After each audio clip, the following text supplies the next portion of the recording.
Exercice 5 de la série 1, un morceau de verre taillé sous la forme d'un triangle rectangle isocèle. Donc un triangle rectangle isocèle, ça veut dire là l'angle c'est 90 et là 45 degrés à sa base argentée.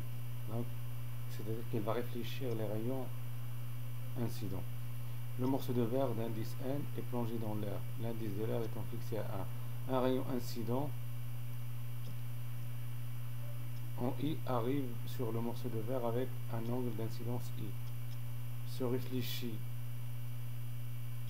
sur la base en G avec un angle gamma. Donc là on a l'angle gamma qui est ici, suivant la première loi de Snell-Descartes, la loi de réflexion, et ressort en K avec un angle I'. Première question, établir la relation de Snell-Descartes en I. Donc là on a sinus I égale à N sinus I. Deuxième question, établir la relation de Snell-Descartes en K. On a N sinus I' égale à sinus I'. Troisième question, établir la relation qui lie les angles I et I'. Justifie votre réponse. Donc sur la figure, j'ai schématisé l'ensemble des angles. Ici on a l'angle gamma. Là alors, cet angle complémentaire c'est pi demi moins gamma. Là pareil on a U.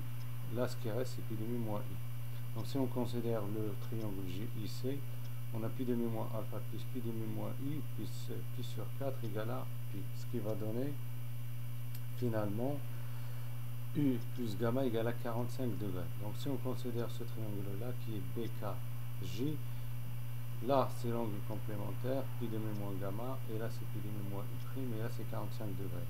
Leur somme va donner l'angle pi. Donc après simplification, on aura U' plus gamma égale à 45 degrés.